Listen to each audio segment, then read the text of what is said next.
Hello friends, आज हम आपको एक्सरसाइज 3.3 में क्लास 10th का एक क्वेश्चन है एनसीईआरटी की बुक में।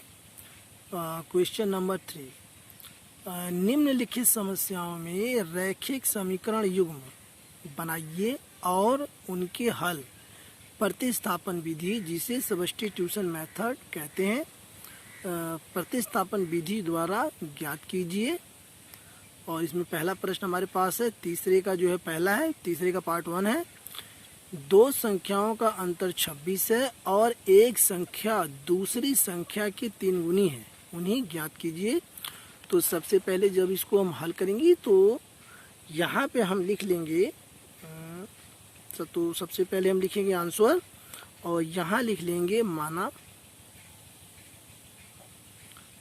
दोनों संख्याएं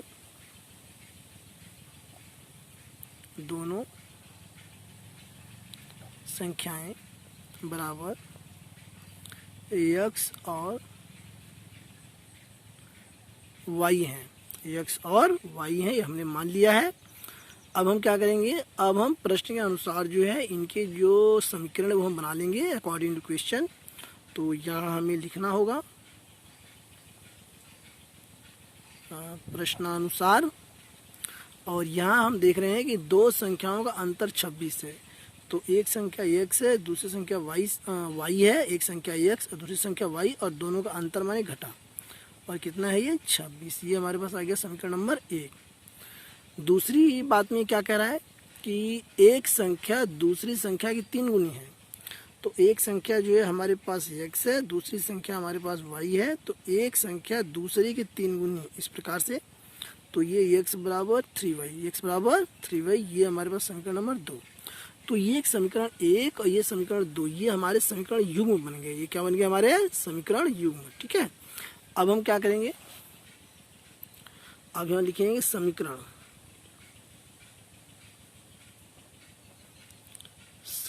2 से x का मान समीकरण 1 में प्रतिस्थापित करने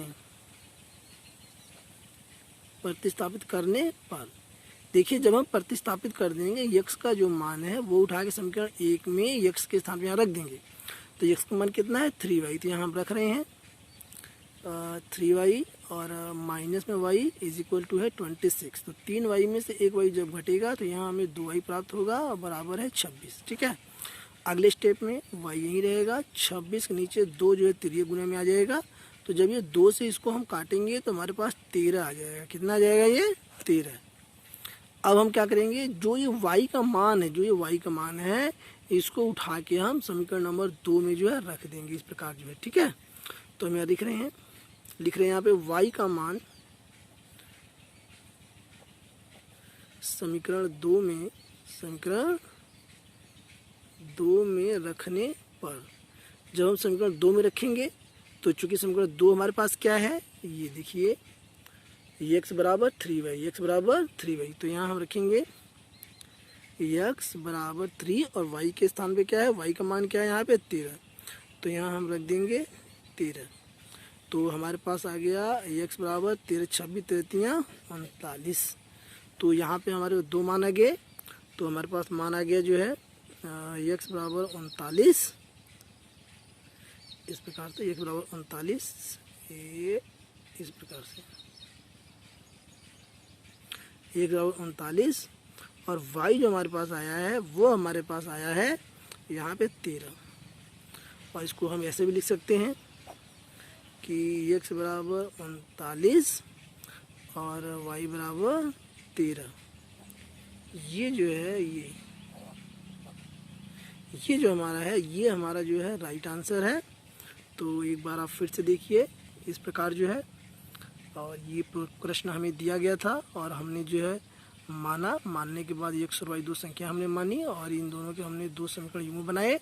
फिर हमने जो समीकरण 2 से x का जो मान जो था, x का जो मान समीकरण 2 में था, जो हमें x का मान प्राप्त हुआ समीकरण 2 से, उसका जो मान है समीकरण 1 में हमने प्रतिस्थापित किया इस प्रकार से।